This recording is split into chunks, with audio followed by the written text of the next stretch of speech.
आज हम करते हैं मई जून 2024 का वेरिएंट 12। ठीक है, तो आपके पास 30 एमसीक्यूज होंगे और आपके पास 60 मिनट्स का टाइम है। अच्छा, तो पहला है, अच्छा, एमसीक्यूज में एक हमेशा ख्याल रखना कि हमेशा आप सारे ऑप्शंस लाजमी पढ़ना, क्योंकि ये जो इकोनॉमिक्स के एमसीक्यूज होते हैं ना, उसमें अक्सर आपको दो आंसर सही दिखते हैं, तो फिर आपको बेस्ट चूज करना पड़ता है। दो आंसर सही होते हैं लेकिन एक बेस्ट होता है।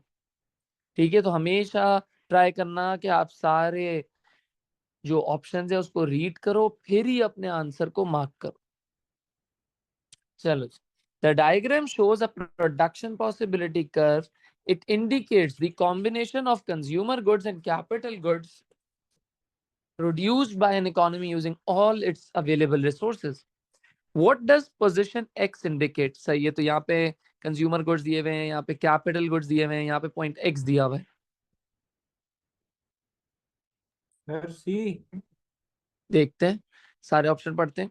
अ lower ratio of capital to consumer good is necessary to achieve economic growth. तो a lower ratio of capital to consumer goods, अच्छा भाई, टू अचीव इकोनॉमिक ग्रोथ, तो पॉइंट एक्स के बारे में क्या बता रहा है? इंक्रीजिंग लेवल्स ऑफ अनएम्प्लॉयमेंट नहीं, वरना पॉइंट एक्स अंदर होता। Insufficient factors of production are available, हाँ बिल्कुल ये हो सकता है। Too many consumer goods are causing a fall in economic growth, कौन सा लगता है भाई? सर सी। सी, क्यों? सर क्योंकि point is outside the PPC curve. Point outside the PPC, इसका मतलब अनअटेनेबल है। इसका मतलब मैंने आपको बार बार बताया कि रिसोर्सेज अवेलेबल नहीं होते। Resources are factors of production, मतलब स्कार्सिटी का मसला है। चलो जी, अच्छा, what is produce in a mixed economy but not in a free market economy? Free market economy कौन सी होती है? Public goods. अरे भाई, फ्री मार्केट ओनली प्राइवेट। नहीं, मैं आंसर बोल रहा हूँ सर। अच्छा, only private sector. Mixed economy में प्राइवेट प्लस पब्लिक होंगे। ठीक है, सेक्टर है यहाँ पे बात कर रहा हूँ। तो कौन सी चीज मिक्स्ड इकोनॉमी में होगी लेकिन फ्री मार्केट में नहीं होगी? डीमेरिट गुड तो दोनों में होते हैं। ठीक है, तो ये आंसर नहीं हो सकता। फ्री गुड तो हर जगह ही होंगे, फ्री गुड तो नेचर प्रोवाइड करती है। प्राइवेट गुड दोनों में होंगे, पब्लिक गुड मार्केट में नहीं होंगे, मिक्स में होंगे। चलो जी, आगे चलते हैं। Earth observation satellites design to require acquire information are close to theoretical case of a public good. In 2011, the World Meteorological Organization estimated that improving satellite observations would cost an extra $1 billion a year. What is a normative statement? Normative statement कौन सी होती थी, याद है किसी को? Opinions होते हैं या फिर जजमेंट्स होते हैं। दूसरी स्टेटमेंट होती है पॉजिटिव। पॉजिटिव स्टेटमेंट पता है? Sir facts. जो फैक्ट्स होते हैं, ठीक है, जो कि आप गलत नहीं कर सकते, जो कि हमेशा सही होते हैं। चल, तो यहाँ पे हमें ढूंढना है ओपिनियन, जजमेंट। सर वापस अच्छा, वापस समझेंगे सर प्लीज। जी जी, दोबारा बताता हूँ। नॉर्मेटिव स्टेटमेंट का मतलब है ओपिनियन या जजमेंट। के फॉर एग्जांपल मैं बोलता हूँ कि यार red colour is the best colour, आप ये नहीं बोल सकते कि सर आप झूठ बोल रहे हो। मैं बोलूंगा भाई मेरा बेस्ट कलर है तो अच्छा, है ये यार। आपका ओपिनियन है। ठीक है, ये मेरा ओपिनियन है भाई, आपका ओपिनियन डिफरेंट हो सकता है। हाँ, लेकिन आप मेरी बात को गलत नहीं बोल सकते। लेकिन अगर मैं बोल रहा हूँ कि sun rises from the east, तो भाई ये तो तो वो बात फैक्ट है। फैक्ट है ना। फिर आप मुझे गलत या सही बोल सकते हो। अब इसी तरीके से अगर मैं बोलूं इन 2018 पाकिस्तान का अनएम्प्लॉयमेंट रेट वाज 15%, तो क्या आप ये चेक कर सकते हो? जी सर। Yes sir. बिल्कुल कर सकते हो, गवर्नमेंट डेटा से। तो इसका मतलब this is a fact, this can be verified. आप मुझे झूठ या सच बोल सकते हो, गलत या सही बोल सकते हो, that is a positive statement. लेकिन अगर मैं बोलूं कि अनएम्प्लॉयमेंट कम करने का बेस्ट तरीका यह है कि गवर्नमेंट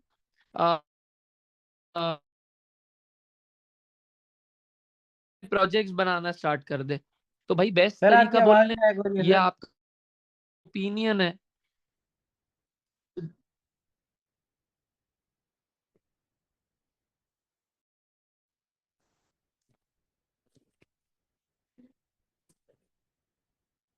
अभी सही है? Yes, sir. चलो मैं कह रहा हूँ जो नॉर्मेटिव स्टेटमेंट्स होते हैं ना वो ओपिनियंस है।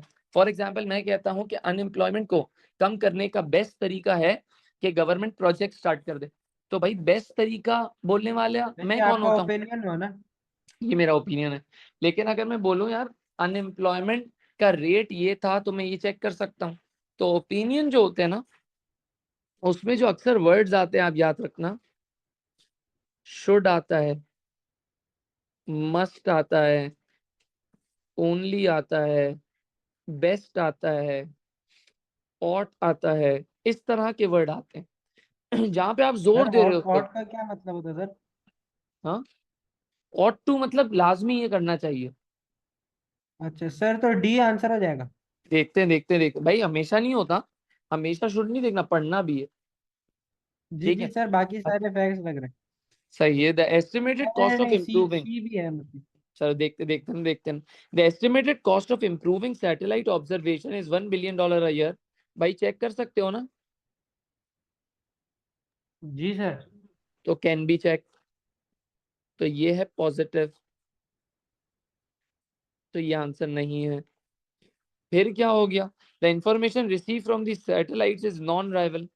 जो इंफॉर्मेशन सैटेलाइट से मिलेगी वो नॉन राइवल है, मतलब मुझे अगर मुझे इंफॉर्मेशन मिल गई तो ऐसा थोड़ी है कि आपको नहीं मिलेगी, सबको मिल जाएगी ना। ये भी सही है, ये ओपिनियन थोड़ी है। चलो, the satellites are design to acquire the best possible information on climate change.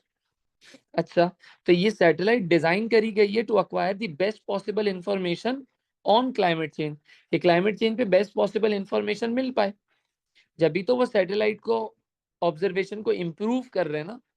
अच्छा, दूसरा देखना क्या लिखा हुआ है। The responsibility for the cost of earth observation satellite should be shared by all government. भाई ये आप कौन बोलने वाले होते हो कि सारी गवर्नमेंट के साथ शेयर करो? भाई अगर पाकिस्तान मुल्क है, गरीब मुल्क है, भाई उसके साथ क्यों शेयर करो? अच्छा यूएस है, तो वो सर ज्यादा जो अमीर है। सी है। वो तो इंफॉर्मेशन के बारे में, वो कोई हाँ, तो जो सी है वो समझ, सही बात कर रहे हैं। वो तो सही बात है ना कि भाई बेस्ट पॉसिबल इंफॉर्मेशन के लिए हम सैटेलाइट को इम्प्रूव कर रहे हैं, डिजाइन कर रहे हैं। सही है, तो डी आपका ओपिनियन है, मतलब पक्का पक्का। जी मेरा ओपिनियन है। तो लाजमी सारे ऑप्शन पढ़ने। What is the opportunity cost of a virus to the health care service in a country? Opportunity cost of a virus to health care service in a country, increase number of hospital patients, ये opportunity cost है या फिर ये तो reaction आने वाला है ना, ये तो रिजल्ट आएगा। ठीक, अब increase use of personal protective equipment, ये तो सही है। अपॉर्चुनिटी कॉस्ट थोड़ी, अपॉर्चुनिटी कॉस्ट का मतलब क्या होगा? जो चीज आपको फॉरगो करनी पड़ेगी। जी सर। सही है। Increase stress for staff working in, ये भी होगा भाई। Sir D D. Increase increase waiting time to treat non virus patient, जो भाई वायरस पेशेंट है वो तो बेचारा ट्रीट हो रहा है, जो नॉन वायरस है वो उसकी वजह से क्या हो रहा है, वेट कर रहा है। तो डी हो गया, अपॉर्चुनिटी कॉस्ट हो गई। चलो सबको क्लियर है?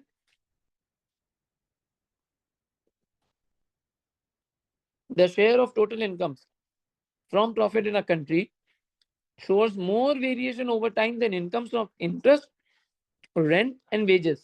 क्या समझ में आ रहा है? सर प्रॉफिट वेरी करता हम्म, रहता है, लेकिन जो इनकम इंटरेस्ट और रेंट और वेजेस के थ्रू होती है जी। वो कांस्टेंट टाइप है। हाँ, तो शेयर ऑफ टोटल इनकम जो पूरी कंट्री में टोटल इनकम है उसमें जो प्रॉफिट होता है वो ऊपर नीचे हो रहा है, वो वेरी कर रहा है। ठीक है, अगर मैं उसको कंपेयर करूं इंटरेस्ट, रेंट या वेजेस से, तो what is the most likely reason for this? Interest rates are set by the government. अगर इंटरेस्ट रेट गवर्नमेंट ने सेट कर दिया है तो भाई रेंट और वेजेस क्यों ऊपर नीचे नहीं हो रहे? तो ये सिर्फ इंटरेस्ट ओरिएंटेड है, रेंट और वेजेस इसके अंदर नहीं आ रहे, तो ये हमारा आंसर तो नहीं हो सकता। सही है, क्योंकि अगर ये आंसर है तो रेंट एंड वेजेस का क्या होगा? समझ रहे हो? फिर profit is what is left after interest, rent, wages are subtracted from total income. ये बिल्कुल सही बात करिए कि प्रॉफिट तो भाई वो चीज है जो बच जाती है इंटरेस्ट, रेंट, वेजेस पे करने के बाद। तो इंटरेस्ट, रेंट और वेजेस तो पे करना ही पड़ेगा, उसके बाद जो बच जाता है वो प्रॉफिट है। तो जो बच जाता है वो ऊपर नीचे होता रहता है। सर और ये वाहिद पॉइंट है जिसमें सबकी बात हो रही है, मतलब तीनों की नहीं, बात हो हाँ, रही है। फिर भी देखते हैं, हम दूसरा भी देखते हैं। Profit is only the return to the factor and always the smallest. भाई इसका ये कहाँ से मतलब है कि इंटरेस्ट, रेंट और वेजेस सिमिलर रहते हैं और प्रॉफिट वेरी करता है? ये तो गलत बात है, मतलब ऐसी कोई बात ही नहीं आ रही इसमें। वेजेस ओनली चेंज एनुअली, तो भाई अगर वेजेस की बात हो रही तो इंटरेस्ट और रेंट की बात कौन करेगा? तो ये गलत है। ठीक है, तो एक ऐसी बात है जिसमें प्रॉफिट के बारे में लिखा हुआ है कि इंटरेस्ट, रेंट और वेजेस सब्ट्रैक्ट होने के बाद प्रॉफिट जो बच जाता है वो प्रॉफिट है। तो जो बच जाता है वो तो ऊपर नीचे हो ही सकता है। Changes in the market for gasoline, petrol in Zimbabwe resulted in fuel shortages. अच्छा भाई, जिम्बाब्वे में मार्केट फॉर गैसोलीन में फ्यूल शॉर्टेज हो गए, इन लॉन्ग क्यूज लग गई हैं। Which combination of changes would have been certain to cause this situation, जिसकी वजह से कॉज हुआ होगा। तो शॉर्टेज किस वजह से हुई होगी? डिमांड। शॉर्टेज डिमांड के बढ़ने से होती है, ये डिमांड के गिरने से होती है? सर डिमांड के बढ़ने से। तो मतलब सी या डी हो सकता है। और शॉर्टेज एक और क्या हो सकती है? सप्लाई के बढ़ने से या सप्लाई के गिरने से? सर सप्लाई के गिरने से। सप्लाई के गिरने से। दोनों टिक किस ऑप्शन में आ रहे हैं? सी पे। क्लियर है? चलो,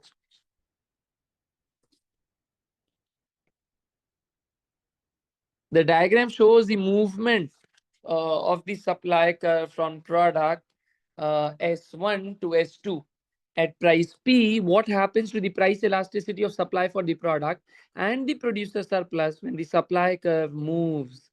तो सप्लाई कर्व S1 से S2 हो गया है, तो प्राइस इलास्टिसिटी ऑफ सप्लाई क्या हो गई ये बताओ भाई? मोर इलास्टिक या फिर अनचेंज्ड? सर मोर इलास्टिक। अच्छा, क्यों? रीजन भी बताओ। सर क्योंकि इसमें शिफ्ट आ गया है। तो इसलिए सर इलास्टिक बोल दिया। Price change, quantity change price change से ज्यादा है, मतलब प्राइस चेंज तो है ही नहीं, हम्म, क्वांटिटी सही है। चेंज ज्यादा है। अच्छा, तो इसलिए आप इलास्टिक बोल रहे हो?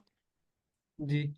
चलो, आपका तो चलो सुफियान समझ में आता है, लेकिन भाई आप लोग सब बाकी बच्चों, मैं जब नोट्स लिखवा रहा था, जब प्राइस इलास्टिसिटी ऑफ सप्लाई पढ़ाया था क्लास में, तो मैंने आपको 4 से 5 दफा ये बात रिपीट करी थी कि जब आप मेरे नोट्स पढ़ोगे तो उसमें लाजमी देखना, मैं लिखवाता हूं कि इलास्टिसिटी में ओरिजिन, वाई एक्सेस और एक्स एक्सेस की बहुत अहमियत होती है पीईएस में। मैंने आपको बताया था ये सारे नोट्स काम आएंगे आपको एमसीक्यूज में। तो जब भी आपका सप्लाई कर्व ओरिजिन से निकलता है, इसका मतलब आपकी पीईएस होती है 1, मतलब यूनिटरी। क्या होती है? क्या होती है? क्या होती है? क्या होती है सुफियान? यूनिटरी इलास्टिक तो अनचेंज्ड होगी। जी, जब भी एक्स एक्सिस से लगेगा, जब भी एक्स एक्सिस पे आएगा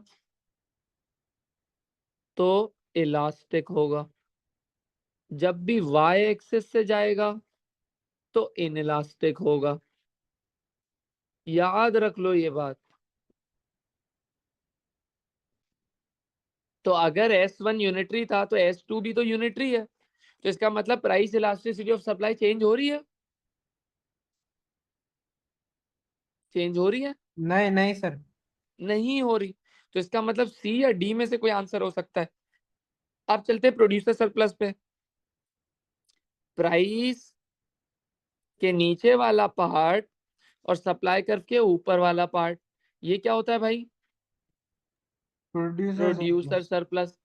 अब प्राइस उतनी है लेकिन सप्लाई कर्व चेंज कर गया, तो अब प्रोड्यूसर सरप्लस क्या हो गया भाई? बढ़ गया सप्लाई सर। कर्व के ऊपर वाला पार्ट और प्राइस के नीचे वाला पार्ट अब बढ़ गया ना, इतना इंक्रीज आ गया। अब हो गया ब्लू प्लस ग्रीन, मतलब blue increase in producer surplus हो गया, तो प्रोड्यूसर सरप्लस इंक्रीज हो गया। कहां पे दोनों टिका रहे हैं? डी। चलो जी, the table shows the different quantities of a good demanded at different prices and levels of income. तो प्राइस दी हुई है और इनकम दी हुई है, मार्क कर लेना अपने पास, क्वेश्चन पेपर में जब भी एमसीक्यूज में मार्क कर लिया करो वरना भूल जाते हो। Within the range of these figures, when are both price elasticity of demand and income elasticity of demand for this good is inelastic. Inelastic मतलब a change in price will lead to a lesser than proportionate change in quantity demanded. मतलब good inelastic है दोनों case में, सही है। चलो पहले ना मैं ऑप्शन को जरा देख लेते, प्राइसेस लो प्राइसेस हाई, इसकी बातें कर रहा है, इसका मतलब आंसर ये प्राइस लो प्राइस हाई में छुपा होगा। तो देखो भाई जब भी प्राइस ज्यादा होती है तो डिमांड आपकी क्या हो जाती है? कम हो जाती है सर। जब भी प्राइस हाई होती है तो डिमांड क्या हो जाती है? कम हो जाती है। कम हो जाती है। अच्छा देखते हैं, अब देखो अगर मैं इलास्टिसिटी यहाँ पे निकालता हूँ तो प्राइस अगर 1 से 2 जा रही है तो क्वांटिटी डिमांडेड में देखो कितना बड़ा चेंज आ गया। तो प्राइस बढ़ी 100%, क्वांटिटी डिमांडेड कितनी गिर गई? अगर मैं न्यू माइनस ओल्ड करूं तो new minus old upon old multiplied by 100 कितना आ रहा है?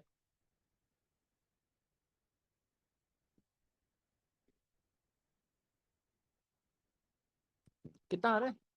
सर 66.6%।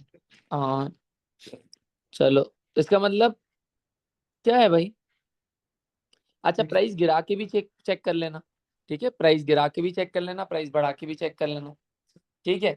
अच्छा अब देखो अगर मैं ऊपर जाता हूँ, यहाँ पे प्राइस कितनी बढ़ रही है?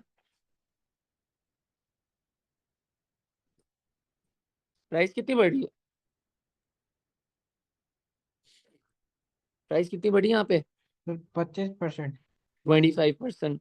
न्यू माइनस ओल्ड का फॉर्मूला लगा सकते हो आप लोग, 25% एक साथ।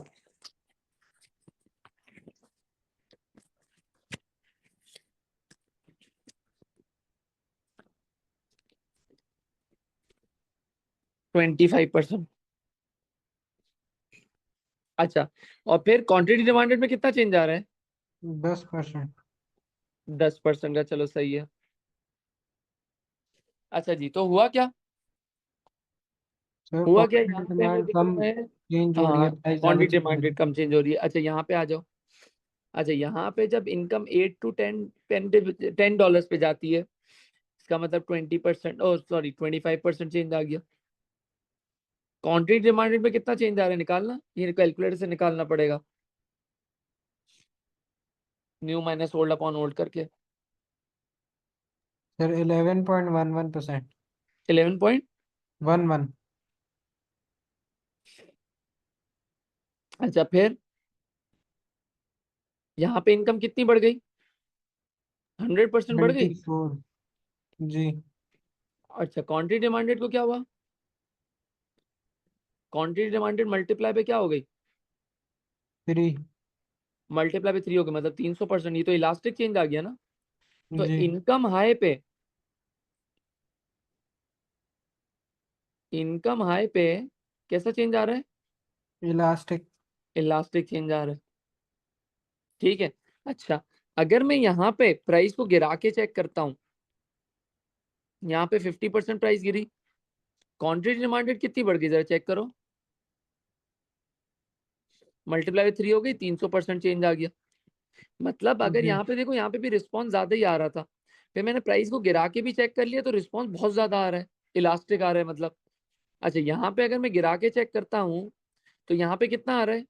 20% प्राइस गिरेगी। यहाँ पे क्वांटिटी डिमांडेड कितनी गिर रही है, अभी आप लोग ने यहाँ पे भी निकाला था। तो सर हम गिरा के देखेंगे कि बढ़ा के देखेंगे? नहीं देखो, बढ़ा के भी देखेंगे गिरा के भी देखेंगे, बढ़ा के भी देखेंगे गिरा के भी देखेंगे। हम देखेंगे कहाँ पे ज्यादा गुड इलास्टिक आ रहा है। तो यहाँ पे आपको दिख रहा है, देखो 300% दोनों जगह आ रहा है।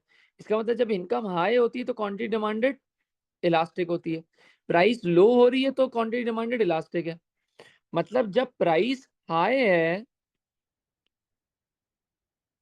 तो इनइलास्टिक आ रहा है, और जब इनकम लो। लो है तो इनइलास्टिक आ रहा है। आई बात समझ में? तो सर दोनों केसेस में इन इलास्टिक आना चाहिए। जी, दोनों केसेस में इनइलास्टिक, यहाँ पे करीबी देखो, यहाँ पे दोनों केसेस में नहीं आ रहा था, यहाँ पे देखो 66.7% आ रहा था, लेकिन मुझे दिख रहा है कि यहाँ पे रिस्पॉन्स बड़ा है, यहाँ पे रिस्पॉन्स छोटे ही आ रहे हैं दोनों केसेस में। सही है सर। समझ रहे हो? चलो, तो when the price is high and the income is low, आगे चलते हैं। सबको क्लियर है? कोई मसला है? चलो, in Asia instant noodles is an inferior good because dried fruit is a better quality substitute. तो ड्राइड फ्रूट वो होगा ड्राइड फ्रूट हमारा वो होगा, नॉर्मल गुड होगा, Yes, क्योंकि sir. बेटर क्वालिटी है। The diagram shows the demand for instant noodles. What could have caused the shift in the demand curve for instant noodles from D1 to D2? A fall in the price of dried food. अगर dried food के पैसे गिरते हैं तो dried food ज्यादा consume होगा ना, लोग इंस्टेंट जी नूडल्स सर। पे जाएंगे फिर? नहीं। आ राइज इन रियल इनकम। भाई इंस्टेंट नूडल तो इंफीरियर गुड है, जब इनकम बढ़ती है तो इंफीरियर गुड को तो आप कम कंज्यूम करते हो, तो ये भी नहीं हो सकता। आ राइज इन अनएम्प्लॉयमेंट। अनएम्प्लॉयमेंट बढ़ेगी मतलब लोगों की इनकम गिरेगी, तो सर इनकम इंफीरियर गुड गिरेगी डिमांड बढ़ेगी। जी, तो इंफीरियर गुड की डिमांड बढ़ जाएगी। इसका ये आंसर है। फिर भी डी वाला भी पढ़ेंगे। A successful advertising campaign by dried fruit producer, उससे तो ड्राइड फ्रूट की डिमांड बढ़ेगी, तो गलत है। चलो जी, the diagram shows the impact of an increase in the price of a product from P1 to P2। सही है। अच्छा, क्या बोल रहा है? The diagram shows the impact of an increase in the price of a product from P1 to P2, which area represents the consumer surplus after the price change। तो अब हो गई हमारी P2 प्राइस हो गई है ना, तो अगर हमारी P2 प्राइस है तो कंज्यूमर सरप्लस क्या होता है? प्राइस के ऊपर वाला पार्ट डिमांड करके नीचे वाला पार्ट, तो क्या हो गया? P2 RS हो गया। जी सर। P2 और ये नहीं होगा, P2 RS ये रहा। ठीक है, बाकी ऑप्शन इसमें पढ़ने की जरूरत आपको वैसे नहीं है, क्योंकि ये तो बिल्कुल ही क्लियर है। ठीक है, चल। Which reason for the increase in demand for smartphone is an example of joint demand? Joint demand क्या होता है? जो दो गुड्स की एक साथ डिमांड बढ़ती है। ठीक है, which reason for the increase in demand for smartphone is an example of joint demand? A fall in its price, तो वो joint demand का तो कोई जिक्र ही नहीं आ रहा, गलत। A fall in the price of connecting to a network, क्या बोलते हो? Yes, sir. Joint demand का जिक्र है। आ रहा है, क्योंकि मोबाइल फोन में आप खरीदते क्यों हो? मोबाइल फोन में क्या लगाते हो? Sir, network की। नेटवर्क। सिम लगाते हो। तो ये हमारे यहाँ सिम बहुत सस्ती मिलती है, बाहर मुल्कों में तो सिम वाली कंपनीज आपको फोन देती हैं इंस्टॉलमेंट पे, ताकि आप उनकी सिम यूज करो। तो अगर वहां पे सिम की प्राइस गिर जाती है तो स्मार्टफोन की डिमांड बढ़ जाती है। ठीक है, ये हमारे यहाँ नॉन पीटीए और पीटीए वाला मसला, बाहर थोड़ी है। तो अगर प्राइस ऑफ नेटवर्क गिर रही है तो लोग स्मार्टफोन को ज्यादा लेंगे, मतलब ये एग्जाम्पल है जॉइंट डिमांड की, लेकिन दूसरे भी पढ़ लेते हैं। A fall in the price of parts used to make smartphone, तो वो तो प्रोड्यूसर के लिए होगा, मेरे लिए कंज्यूमर के लिए तो इट इजंट कोई बात। Rise in the price of substitute, अगर सब्स्टिट्यूट की प्राइस बढ़ रही है तो जॉइंट डिमांड तो नहीं है। ठीक है, चलो, ये तो राइवल डिमांड हुई। A market is in equilibrium. The government intervenes by creating a price floor below which the market price cannot fall. ठीक है, which term describes this form of government intervention? बताओ भाई। The government intervenes by creating a price floor below which the market price cannot fall. ये government किसके ऊपर लगाती है?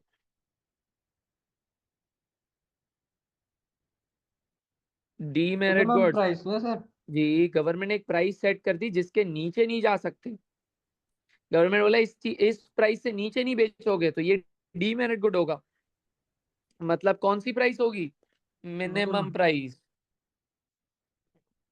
चलो जी, प्राइस सीलिंग को बोलते हैं मैक्सिमम प्राइस, प्राइस फ्लोर को बोलते हैं minimum price. What is an example of a public good? Public good क्या होता है भाई? A new road linking to a major city with a port. भाई रोड है, रोड क्या कभी पब्लिक गुड होता है? रोड कभी पब्लिक गुड होता है? सर फ्री गुड नहीं होगा? रोड एक्सक्लूडेबल है, रोड ड्राइवर नहीं, free good are provided by the nature. Public good जो रोड है वो तो एक प्राइवेट गुड है, वो एक्सक्लूडेबल भी होता है और ड्राइवरलेस भी होता है, क्योंकि ट्रैफिक जैम्स होते हैं ना, तो ट्रैफिक जैम का मतलब ही क्या है कि वो ड्राइवरलेस है। आगे चलते हैं, free lunches provided to students, ये हो सकता है क्या पब्लिक गुड? नहीं सर, क्योंकि नहीं जो सर। बच्चे स्कूल में होंगे उन्हीं को भाई मिलेगा। नहीं नहीं नहीं नहीं, ऐसा नहीं है, ऐसा नहीं है। लंचेस की एक स्पेसिफिक क्वांटिटी है, इसका मतलब वो तो एक राइवलरस वाला फीचर भी आ गया। प्लस एक्सक्लूडेबल हो सकता था, लंचेस गवर्नमेंट पैसे से दे सकती थी, 10 रुपए 20 रुपए 100 रुपए चार्ज कर सकती थी, लेकिन ये गवर्नमेंट ने नहीं चार्ज करा, ये गवर्नमेंट का मसला है। मैंने बताया था पब्लिक गुड्स में पैसे चार्ज करने की पॉसिबिलिटी नहीं होती है, तो free lunches are not public good. Free lunches, lunches को सेल किया जा सकता था, गवर्नमेंट ने नहीं सेल करा, तो ये भी नहीं हो सकता। Wifi provided for all the citizen of a town, internet access, wifi के पैसे चार्ज हो सकते हैं।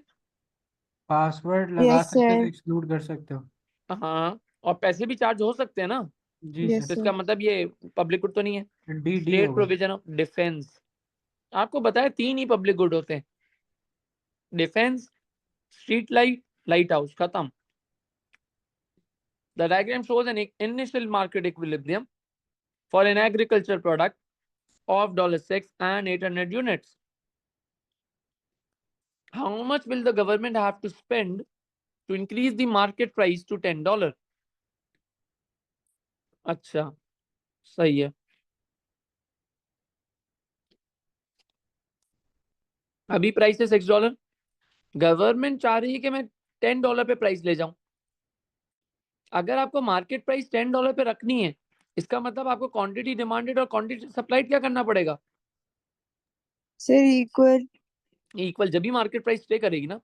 तो 10 पे अभी देखो मार्केट डिमांड क्या है, लोग बोल रहे हैं कि हमें 400 क्वांटिटी चाहिए। लोग क्या बोल रहे हैं, हमें कितनी क्वांटिटी चाहिए? 400 400। क्वांटिटी। मतलब अगर $10 की प्राइस रहती है तो ये 400 क्वांटिटी का सरप्लस बन जाएगा, 400 से 800 का जी सरप्लस बन जी जाएगा। सर। अगर गवर्नमेंट को ये सरप्लस नहीं बनाना है और मार्केट को $10 पे रखना है, तो गवर्नमेंट को क्या करना पड़ेगा, ये पूरी क्वांटिटी खरीदनी पड़ेगी बफर स्टॉक। खरीदनी पड़ेगी, क्योंकि यहाँ पे क्वांटिटी सप्लाई ज्यादा है, क्वांटिटी डिमांड है, 400 क्वांटिटी गवर्नमेंट को खरीदनी पड़ेगी। गवर्नमेंट कितने की खरीदेगी? सर $10। $10 की, क्योंकि प्राइस ही उस पर रखनी है। तो 400 सरप्लस क्वांटिटी गवर्नमेंट $10 की खरीद लेगी, मतलब गवर्नमेंट को कितना खर्चा करना पड़ेगा? 4000 का। तो चलो ढूंढते कोई ऑप्शन है, 1600 नहीं है, 2400 नहीं, 3200 नहीं है, 4000 ये रहा। समझ में आया? यस देखो, सर। अगर आपने ये बस बात समझनी थी कि मार्केट प्राइस को मेंटेन करवाना है, मतलब क्वांटिटी डिमांड और क्वांटिटी सप्लाई को बराबर करना है, जितनी भी क्वांटिटी बची हुई हो गवर्नमेंट खरीद के चली जाएगी मार्केट प्राइस पे।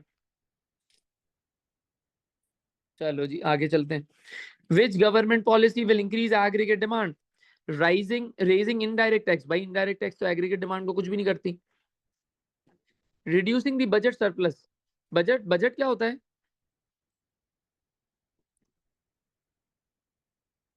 गवर्नमेंट स्पेंडिंग गवर्नमेंट माइनस, कितना स्पेंड करेगी।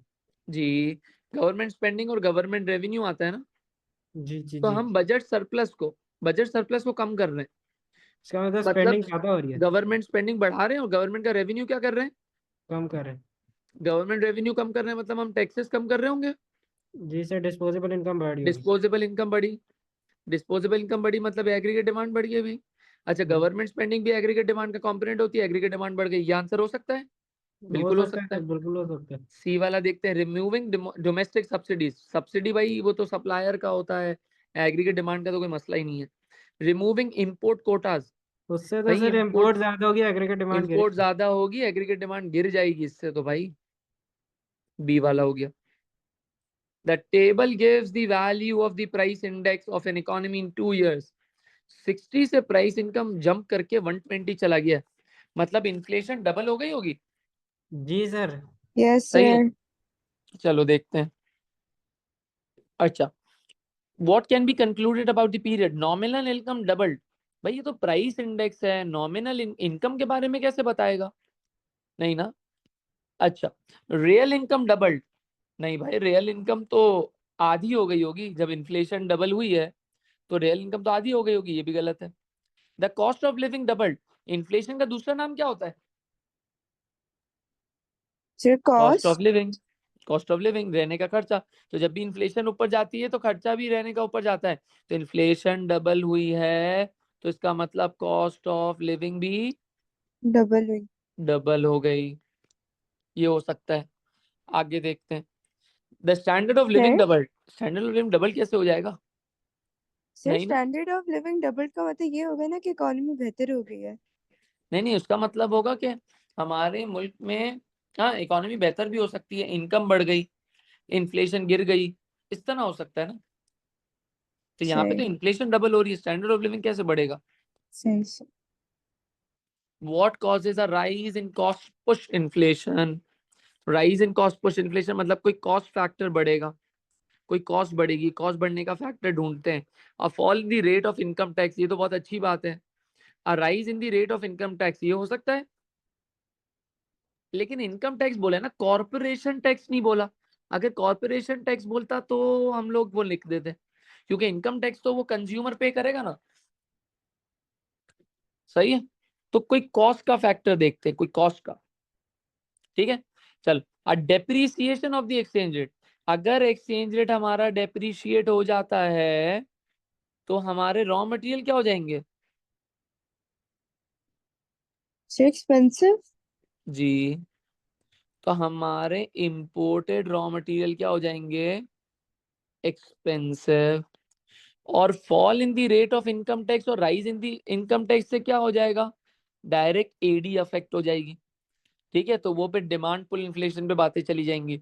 डेप्रीसिएशन से क्या होगा कि हमारा इंपोर्टेड रॉ मटेरियल महंगा हो जाएगा। ठीक है। अच्छा, depreciation of the exchange rate से एक और भी काम हो सकता है, क्या हमारी एक्सपोर्ट्स चीपर होंगी तो एक्सपोर्ट्स बढ़ जाएंगी, एक्सपोर्ट बढ़ेगी तो डिमांड पुल इन्फ्लेशन भी आ सकती है। लेकिन डिमांड पुल इन्फ्लेशन का तो यहाँ पे जिक्र नहीं करा हुआ, हमें तो कॉस्ट पुश इन्फ्लेशन की बात करनी है। तो एक्सचेंज रेट ऊपर जाने से इंपोर्टेड रॉ मटेरियल क्या हो जाएगा?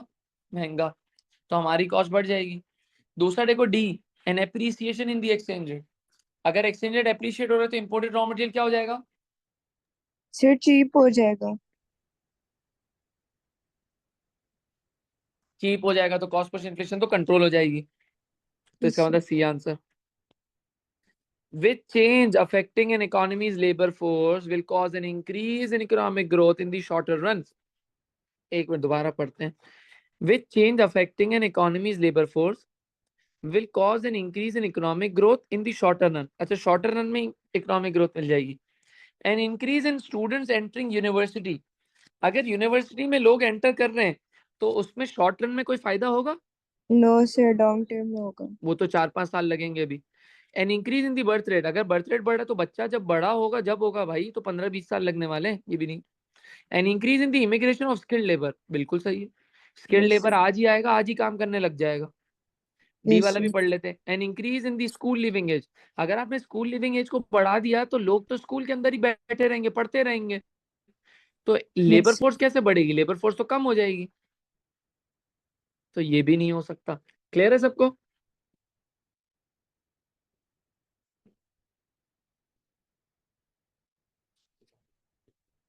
क्लियर है सबको?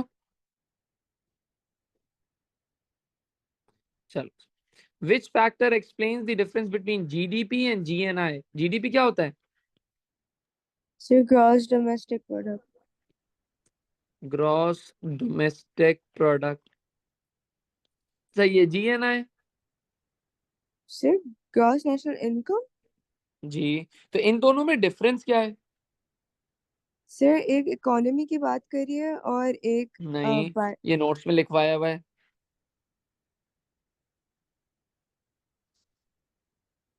नोट्स में लिखवाया हुआ है, क्या होता है भाई डिफरेंस? कोई और बताएगा?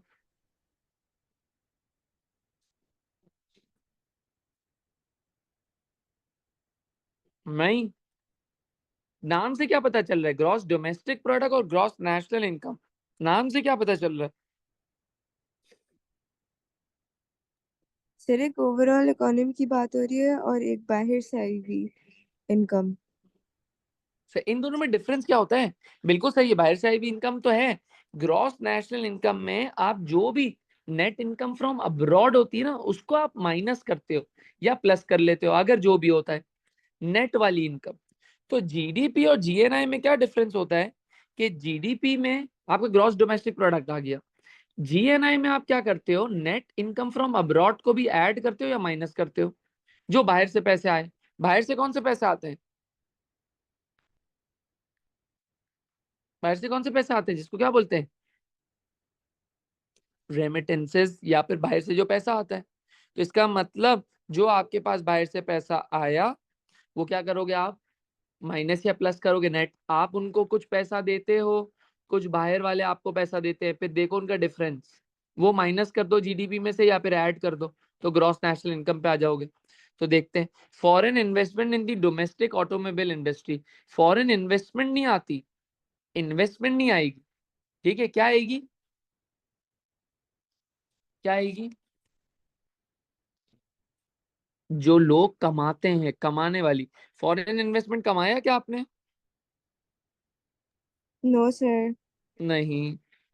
Revenues receive from exporting capital goods, नहीं, ये वाली भी नहीं आती, ये तो एक्सपोर्ट रेवेन्यू होगा। ये कौन सी आएगी, जो आपके लोगों ने यहाँ पे बैठ के काम करा। तो salaries remitted by those workers abroad to their home accounts, जो उन्होंने पैसे भिजवाए। क्लियर है? क्योंकि revenues receive from exporting capital goods और कंज्यूमर गुड, वो तो एक्सपोर्ट्स में इंक्लूड हो गए। कौन सी चीज एक्सपोर्ट में इंक्लूड नहीं हुई, या सिर्फ कौन सी बाहर से चीज आने वाली जीडीपी में इंक्लूड नहीं सैलरीज। हुई? जो सैलरीज लोगों ने अपने अपने बाहर कमा के यहाँ पे भेज दी। ठीक है, चल। What is true about government's macroeconomic objectives? तो गवर्नमेंट के मैक्रो इकोनॉमिक ऑब्जेक्टिव्स पे क्या ट्रू है? Economic growth ensures more even distribution of income, नहीं। जब भी इकोनॉमिक ग्रोथ होती है तो क्या होता है? जब भी इकोनॉमिक ग्रोथ होती है तो economic growth always favours the rich more. अमीरों का ज्यादा फायदा होता है। किसका ज्यादा फायदा होता है? अमीरों का। तो इवन डिस्ट्रीब्यूशन तो नहीं होती। Increasing output ensures that more workers are employed. क्या आउटपुट बढ़ने से हमेशा ये मतलब होता है कि वो भी बढ़ेगा, वर्कर्स भी एम्प्लॉयड बढ़ेंगे? आउटपुट शायद मशीन भी तो बना सकती है, यस सर। हाँ या नहीं, है ना? Choosing between macro economic objectives requires a normative decision. देखो हमने हमेशा पढ़ा है मैक्रो इकोनॉमिक ऑब्जेक्टिव में कॉन्फ्लिक्ट आता है।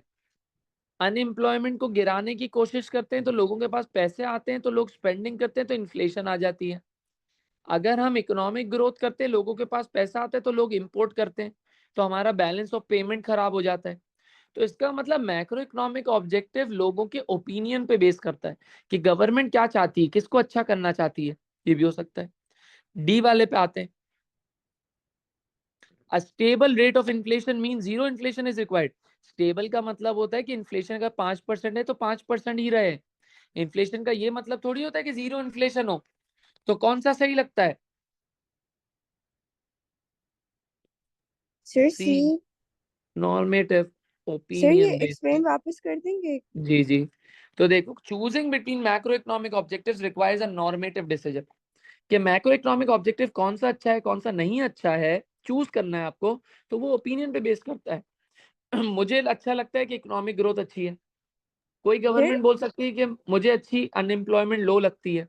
कोई बोलेगा इकोनॉमिक ग्रोथ अच्छी है, कोई बोलेगा बैलेंस ऑफ पेमेंट स्टेबिलिटी करो, वो ज्यादा इंपॉर्टेंट है। तो ये सर ओपिनियन है। सर ओपिनियन पे इसलिए बेस्ड है क्योंकि हर इकोनॉमी लाइक अलग होती है इसलिए। अलग भी होती है और हर गवर्नमेंट अलग होती है। Okay sir.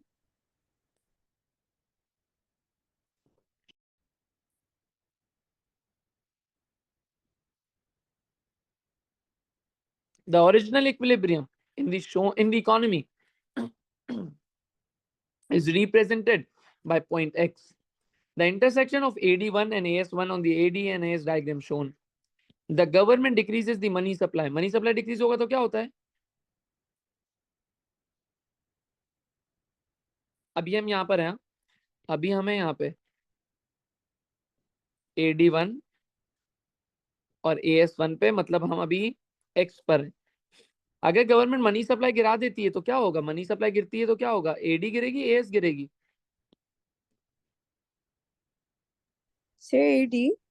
AD, क्योंकि लोगों के पास पैसा कम हो जाएगा, लोगों के हैंड्स में पैसा कम हो गया भाई, money circulating in the hands of the consumer, वो गिर गया तो AD भी गिर गया। अब हम AD पीछे आ गए, AS का कोई यहाँ पे फैक्टर नहीं, तो अब हम आ गए AD3 पे। तो अब हमारा एग्रीगेट डिमांड कर्व हो गया AD3। तो अब हम किस इक्विलिब्रियम पे पहुंच गए? AS1 और AD3, मतलब D पे पहुंच गए। Yes, sir. तो D आंसर हो गया हमारा। How does a government uses its central bank to promote an expansionary monetary policy? Expansionary monetary policy क्या होती है? इंटरेस्ट रेट गिरा दो, मनी सप्लाई बढ़ा दो, एक्सचेंज रेट गिरा दो। तो increasing interest rate for commercial bank, तो गवर्नमेंट अपने सेंट्रल बैंक को कैसे यूज करेगी to promote expansionary monetary policy? Central bank क्या करता है? इंटरेस्ट रेट को देखेगा। तो देखो भाई, इंक्रीजिंग इंटरेस्ट रेट हमें एक्सपेंशनरी करनी है। Sir, interest rate गिराने हैं। इंटरेस्ट रेट गिरा सकता है या मनी सप्लाई बढ़ा सकता है? तो देखते हैं। इंक्रीजिंग इंटरेस्ट रेट, भाई इंटरेस्ट रेट बढ़ाने थोड़ी होगा, ये तो गलत है। Increasing the interest rate on the national debt, गलत है। Restricting bank credit for consumer durables, consumer को लोन ही नहीं दे रहे, आपने बैंक क्रेडिट कम कर दिया, तो ये भी गलत है, ये तो कॉन्ट्रैक्शनरी हो जाएगी। Increasing the issue of notes and coins in circulation, तो क्या हो जाएगा? मनी Sir, सप्लाई बढ़ D. गई, तो D। 23, which combination of problems would be most likely to cause a government to reduce taxation and lower interest rate? So which combination of problems would be most likely to cause a country's government to reduce taxation and lower interest rate? सही है। तो क्या मसले आएंगे जिसकी वजह से government taxation गिरा देगी और इंटरेस्ट रेट भी गिरा देगी? मतलब वो इकोनॉमी किस में चल रही होगी? गवर्नमेंट को क्या जरूरत पड़ी होगी इंटरेस्ट रेट गिराने की और टैक्सेशन गिराने की? मतलब इकोनॉमी बूम में होगी, रिसेशन में? Sir, recession? रिसेशन में, जब भी तो हम उसको रिसेशन से निकलवाएंगे ना, कि हम Yes, sir. टैक्सेशन को रिड्यूस करेंगे, इंटरेस्ट रेट को गिराएंगे ताकि रिसेशन से निकले। तो प्रॉब्लम का कॉम्बिनेशन ढूंढना है। डिमांड पुल इन्फ्लेशन है ना, balance of payment current account deficit. अगर डिमांड पुल इन्फ्लेशन का मसला है तो आप इंटरेस्ट रेट करके तो और एडी को बढ़ा रहे हो, तो डिमांड पुल इन्फ्लेशन तो कवर ही नहीं हो सकेगी, ये तो और बढ़ जाएगी बस। फिर कॉम्बिनेशन ऑफ प्रॉब्लम 2 बी पे आ जाते हैं, डिमांड पुल इन्फ्लेशन। फिर डिमांड पुल इन्फ्लेशन अगर मसला है तो इंटरेस्ट रेट लोअर क्यों कर रहे हो? बढ़ाओ ना भाई। सी पे, high unemployment and a balance of payment current account deficit. चलो पहला मसला तो सही है, पहला मसला सही है कि हाई अनएम्प्लॉयमेंट है, तो बिल्कुल भाई आप करो, ठीक है, तो आप करो, तो ये टैक्सेशन रिड्यूस करो, इंटरेस्ट रेट को गिराओ, सही है। लेकिन अगर बैलेंस ऑफ पेमेंट का करंट अकाउंट डेफिसिट है, आपने इंटरेस्ट रेट गिराया, आपने टैक्सेशन गिराई, डिस्पोजेबल इनकम बढ़ेगी, लोगों के हाथ में आएगा ज्यादा पैसा, तो लोग इंपोर्ट करेंगे। तो अगर balance of payment current account deficit मसला है, तो लोगों को ये फिर अलाउ क्यों कर रहे हो इंपोर्ट करने का? क्यों उनको फेवर कर रहे हो इंपोर्ट करने की? तो ये तो गलत है। डी पे, हाई अनएम्प्लॉयमेंट है जी, तो आप टैक्सेशन लोअर करो और इंटरेस्ट रेट भी लो करो। और अगर लो लेवल ऑफ इन्वेस्टमेंट है तो इंटरेस्ट रेट को कम करो ताकि इन्वेस्टमेंट बढ़े। तो आंसर डी है। क्लियर है? Yes, sir. 24, what would be the best policy for a country to reduce a balance of payment deficit and increase in interest rate? ये बेस्ट पॉलिसी है, ये बेस्ट पॉलिसी है। और भी हो सकती है ना, कि हम वो लगा दें, प्रोटेक्शनिज्म पॉलिसी लगा दें, ठीक है, और भी हो सकती है। तो ये बेस्ट नहीं है, ये हाँ वन ऑफ द पॉलिसी है कि इंटरेस्ट रेट को बढ़ा दो तो लोगों के हाथ में पैसा ज्यादा नहीं आएगा, लोग सेव करेंगे तो इंपोर्ट नहीं करेंगे, हो सकता ही है। And increase in the exchange rate, अगर आप एक्सचेंज रेट को बढ़ा रहे हो तो इंपोर्ट क्या हो जाएंगी आपकी? चीपर या एक्सपेंसिव?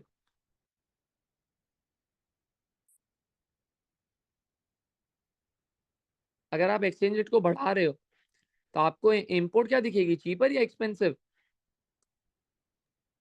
Sir, cheap. ठीक, तो आपका तो बैलेंस ऑफ करंट का, बैलेंस ऑफ पेमेंट डेफिसिट का मसला है। अगर आप इंपोर्ट चीप करोगे तो क्या होगा?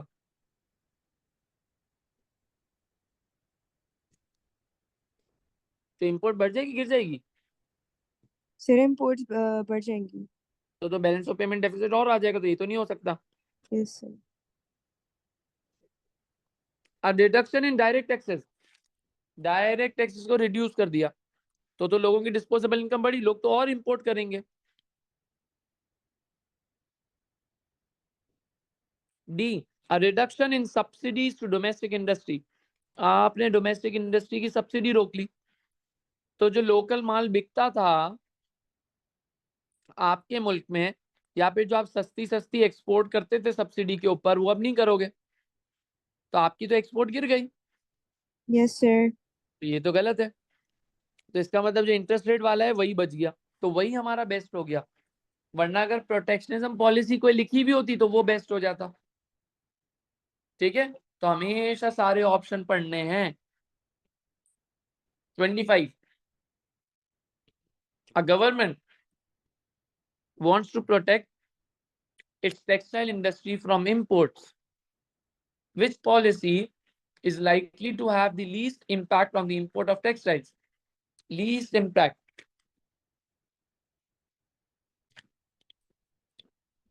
सबसे कम असर। तो पहला, a ban on the import of textile, इससे बहुत बड़ा फर्क पड़ेगा या बहुत कम फर्क पड़ेगा? Sir, बहुत बड़ा फर्क पड़ेगा. बहुत बड़ा, तो हमें तो लीस्ट ढूंढना है। A sales tax on all textiles sold in the country, अगर आपने सेल्स टैक्स लगा दिया, सही है, तो जो भी कंट्री में बिकता है सेल्स टैक्स आपने लगा दिया, ठीक है, तो आपकी प्रोडक्शन कम हो सकती है। प्रोडक्शन कम होगी तो आप इंपोर्ट भी कम करोगे, लेकिन इससे बहुत बड़ा इंपैक्ट आता हुआ नहीं दिख रहा, तो इसको रखते हैं 2 मिनट साइड पे। अ tariff on the import of textile, आपने टेक्सटाइल को क्या कर दिया, टेक्सटाइल की इंपोर्ट पे टैरिफ लगा दिया, आपने तो कॉस्ट ही बढ़ा दी, तो अब टेक्सटाइल की इंपोर्ट होगी? No, sir. नहीं होगी। अच्छा, फिर all textile sold in the country are required to meet minimum quality standards, ये तो बहुत ज्यादा फर्क आ जाएगा। क्यों ज्यादा फर्क आ जाएगा? Sir, क्योंकि क्योंकि सबको minimum quality minimum standards meet quality करने स्टैंडर्ड होंगे. मेंटेन करने पड़ेंगे। तो कौन सा आंसर सही हो गया? Sir, B. Sales tax. Sales tax आप डायरेक्ट नहीं लगा रहे ना, आप वो बेचने पे लगा रहे हो, तो शायद कंज्यूमर खरीद ले। क्लियर है? Yes, sir. और देखो ऑल टेक्सटाइल पे लग रहा है, मतलब इंपोर्टेड पे भी लग रहा है और लोकल पे भी लग रहा है, तो मतलब इंपोर्टेड और लोकल दोनों महंगे हो गए, तो इसका मतलब दोनों बराबर ही हो गए ना, तो जितनी इंपोर्ट हो रही थी उतनी ही होगी। क्योंकि लोकल और इंपोर्टेड आपने दोनों को सेम का कर दिया, दोनों को सेल्स टैक्स लगा दिया। समझ में आई? Yes, sir. तो इसका इम्पैक्ट बहुत कम आएगा।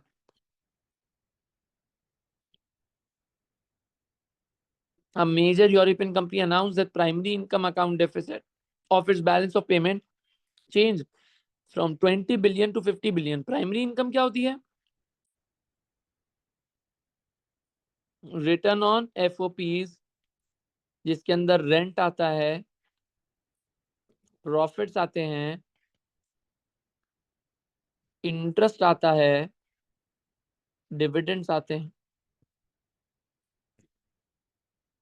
तो प्राइमरी इनकम डेफिसिट 20 बिलियन से 50 बिलियन का हो गया। सही, तो बढ़ गया, मतलब ये तो बुरी बात हो गई है। अच्छा देखते हैं, इसका मतलब हमने किसी को पैसा दिया होगा ना? Yes, sir. मतलब डॉलर बाहर गए होंगे। सही है। अच्छा, what would have contributed to this change? An increase in the value of imported medical supplies. भाई इंपोर्टेड मेडिकल सप्लाईज वो तो इंपोर्ट्स में आएगा ना, प्राइमरी इनकम में सिर्फ रिटर्न ऑन एफओपी आता है, ये जो मैंने वर्ड्स लिखवाए हैं वो आते हैं। तो ये तो नहीं हो सकती, तो इंपोर्ट में आएगा। हमें रिटर्न ऑन एफओपी की बात करनी है, प्राइमरी इनकम की बात करनी है। D, an increase in investment dividends paid to foreigners, dividends आ रहे हैं, मैंने भी Yes, डिविडेंड बोला sir. आपको, तो Yes, डिविडेंड sir. तो पाकिस्तान से डिविडेंड जाएगा फॉरेनर को, तो ये हो सकता है।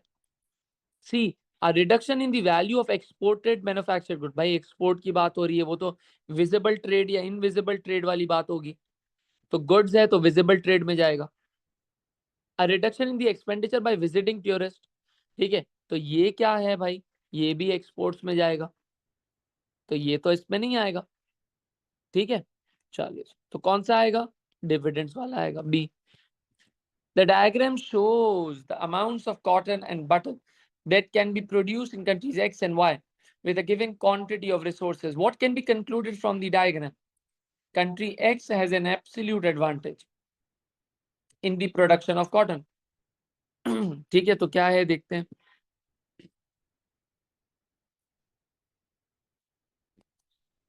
Country x has an absolute advantage. अच्छा, कंट्री एब्सोल्यूट एडवांटेज का मतलब क्या होता है?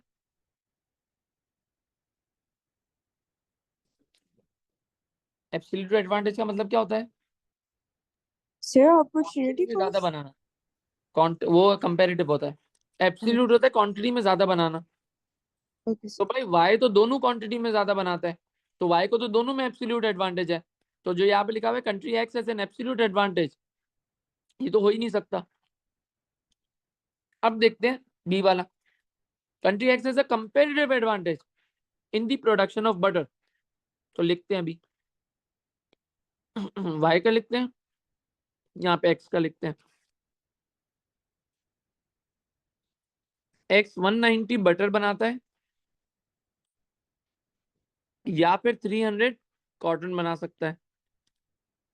वाई 200 बटर बना सकता है, या फिर 500 कॉटन बना सकता है। तो यहाँ पे जो है वो बोल रहा है X as a comparative advantage in the production of butter, तो आपको बटर को 1 बनाना है, डिवाइड बाय 190 करो, तो सेम एज इट इज यहाँ पे भी 190 करोगे, तो 190 डिवाइड बाय 190 1 बी हो गया। 300 डिवाइड बाय 190 करना, क्या आंसर आता है?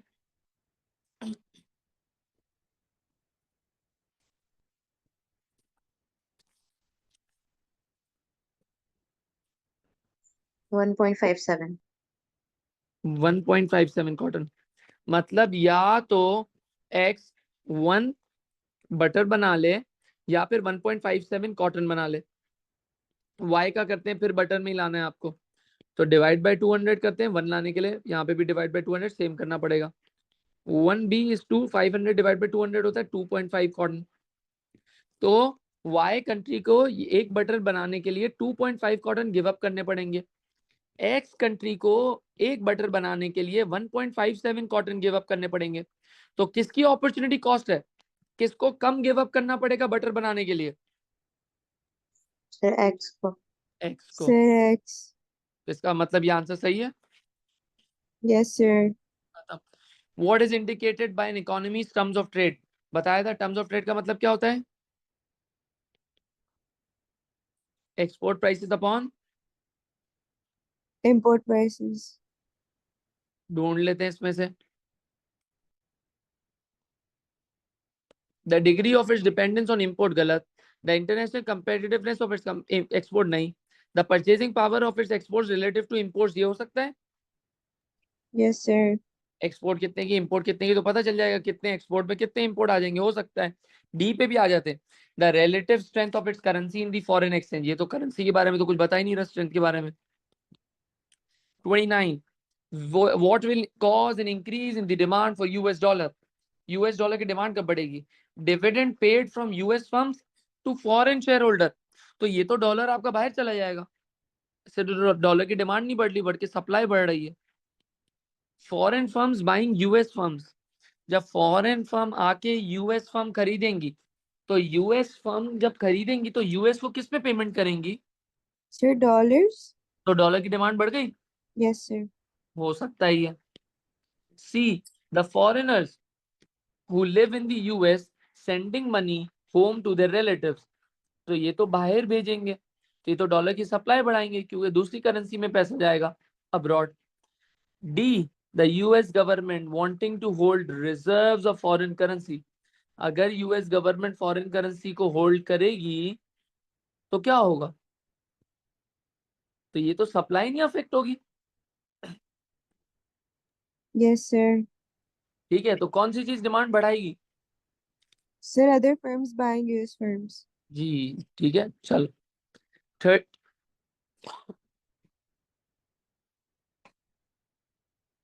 what is not included in the current account of the balance of payment? तो करंट अकाउंट में क्या क्या चीजें आती हैं?